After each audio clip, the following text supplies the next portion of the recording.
adalah untuk mengabarkan perkembangan tentang penanganan kasus atas nama itu Soedi Yahya. Sebelumnya saya ingin perkenalkan diri saya dulu. Saya adalah Teguh Varial Dhani atau lebih kenal dengan Ampun Dhani ya. Selama ini teman-teman manggil saya Ampun Dhani, dan saya adalah kuasa hukum dari Tengku Soedi Yahya.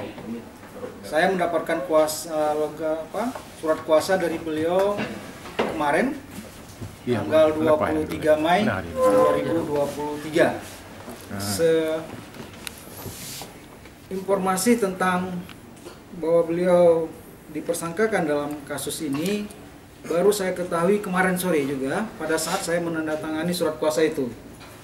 Nah, dalam surat yang kami terima, dalam surat penetapan tersangka beliau, di situ dijelaskan bahwa beliau diduga, ya, ini kita garis bawahi sama-sama biar kita paham nih. Beliau diduga itu melakukan penyalahgunaan kewenangan dan penyalahgunaan keuangan dalam pengelolaan PT Rumah Sakit Arun. Kalau dari penetapan itu, maka harus kita pahami bahwa ini bukan persoalan Tengku Soedi secara pribadi, tapi Tengku Soedi sebagai wali kota. Jadi artinya konteks di sini adalah keterlibatan beliau dalam jabatan beliau pada masa itu.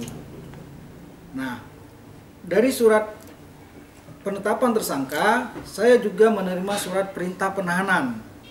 Dan surat perintah penahanan itu kami juga diserahkan kepada beliau, dan beliau sementara ini untuk menurut surat perintah ini adalah untuk melancar proses penyidikan. Beliau ditahan dulu sampai selama 20 hari. Ya, selama 20 hari terhitung dari tanggal 22 Mei sampai dengan 10 Juni. Ya, 10 Juni 2023. Teman-teman sekalian, teman-teman wartawan sekalian, saya pada prinsipnya tidak akan berkomen atau memberikan komentar tentang case ini sendiri atau perkara ini. Kenapa? Karena yang pertama, saya masih menganggap ini masih dalam proses penyidikan. Yang kedua, saya juga tidak akan memberikan statement apapun terhadap tindakan-tindakan dilakukan oleh pihak penegak hukum berkaitan dengan penahanan klien saya.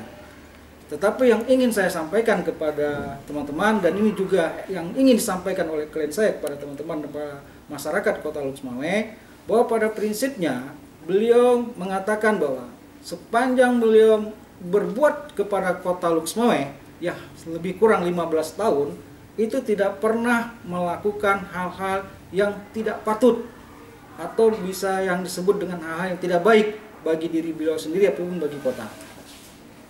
Apapun resiko yang beliau akan hadapi akibat ada kasus ini, beliau siap. Karena sampai saat ini beliau tidak pernah merasa menikmati melakukan perbuatan-perbuatan yang dilarang oleh undang-undang. Namun demikian, semua ini proses kita serahkan kepada penegak hukum. Silakan buktikan. Beliau akan hadapi itu. Itu harapannya. Beliau juga mohon doa kepada masyarakat Kota Lux Mawai agar beliau diberikan kekuatan sekuat seperti doa-doa selama ini beliau bangun kota ini. Itu juga yang beliau harapkan supaya beliau bisa menghadapi persoalan ini dengan baik. Nah, saya kebetulan juga didampingi oleh keluarga beliau. Di kiri kanan saya ini ada kakanda beliau dan juga ada adinda beliau. Artinya media bisa lihat sendiri bahwa beliau tidak pernah sendiri. Baik saat beliau membangun kota ini, beliau punya masyarakat dan keluarga. Hari ini juga beliau bermasalah, keluarga juga selalu ada. Nah, itu intinya. Nah, kemudian yang kedua, saya ingin sampaikan bahwa ini dalam surat yang diberikan oleh pihak penyidik, tidak ada pernyataan-pernyataan yang mengatakan bahwa beliau menerima aliran dana atau telah menerima gratifikasi dan segala macam. Saya memohon kepada masyarakat dan mohon kepada teman-teman media dapat memberikan sebagai pencerahan kepada masyarakat bahwa tidak ada kata-kata di sini yang mengatakan bahwa beliau menikmati sejumlah uang apapun bentuknya itu. Silakan saja itu dilakukan, silakan saja itu dibuktikan, dan beliau siap mempertanggungjawabkan itu. Nah, kemudian yang berikutnya, saya mengharapkan pada teman-teman media dan mulai bisa menyampaikan statement saya ini atas nama keluarga. Mulai hari ini, siapapun yang berbicara di luar daripada konteks keterangan daripada penyidik atau daripada pihak penegak hukum, apabila itu di luar daripada konteks seperti penggiringan dan hal-hal yang lain, maka kami akan mencoba mempertimbangkan untuk mengajukan upaya-upaya hukum tentang pencemaran nama baik, hal-hal yang membuat kami tidak nyaman untuk melalui undang-undang ITE, kalau itu melalui media dan segala macam, medsos dan segala macam. Itu yang kami sangat harapkan teman-teman media bisa menyampaikan permohonan dari pihak kami. Saya atas nama keluarga meminta, mari kita hormati proses hukum. Mari kita sama-sama menghormati proses hukum sampai ini selesai dengan baik. Mari kita sama-sama melihat apakah yang diduga ini benar atau tidak. Itu yang mungkin yang bisa saya sampaikan pada teman-teman pada hari ini. Nah, untuk selanjutnya, welcome. Kalau ada hal-hal di luar nanti